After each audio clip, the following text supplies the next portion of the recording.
Le premier rapport d'activité du président de l'Assemblée nationale au titre de l'année présenté aux parlementaires s'articule autour de deux grands axes. Les dites activités au plan interne et au plan externe. À l'interne, les activités du président de l'institution se résument entre autres à la participation aux différentes plénières qui ont accouché de 17 lois ordinaires, au contrôle de l'action gouvernementale avec à la clé 11 questions orales non examinées relatives à divers sujets et une question d'actualité ayant trait à la récurrence des accidents de la circulation sur la route Akasato-Alada. Une préoccupation non encore examinée également, laissant penser que ce volet des prérogatives du député reste le talon d'Achille de la 8e législature. Une impression qu'on garde de l'institution au sein de l'opinion que Louis Béounou Lavonou voudrait dissiper à partir de réformes bien pensées. Permanentes, notamment celle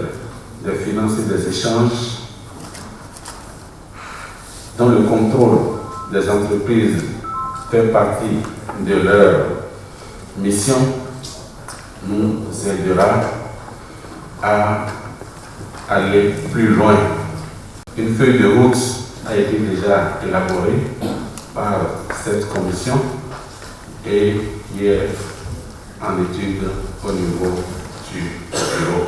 Le président de l'Assemblée nationale assure que le gouvernement viendra donc répondre aux questions posées par les députés au cours de la présente session. Le numéro 1 du Parlement déclare avoir de grandes ambitions pour le rayonnement de l'institution et c'est ce qui explique que selon lui les réformes engagées par ses soins dans la gestion administrative et financière de l'Assemblée nationale. Pour preuve, la création d'une direction des services de l'information et de la communication, des organes de passation des marchés publics et d'une cellule d'audit interne. Au plan externe, les activités du président de l'Assemblée nationale restent caractérisées par un déplacement sur Kigali pour recevoir le Grand Prix africain des services d'État de la Fondation 225 et un autre à l'intérieur du pays, au chevet des sinistrés du bassin du fleuve Niger, dans le département de l'Alibori, au nord du Bénin. Notre ambition pour le Parlement de développement est grande. Chaque jour qui passe, des pas non négligeables sont posés dans le sens du renouveau de notre Parlement.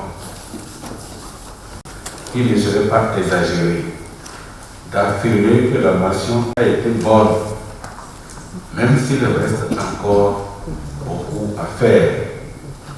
Louis Béounou Lavonou s'engage avec les autres membres du bureau de l'Assemblée nationale à travailler à mettre véritablement le Parlement béninois au service du peuple.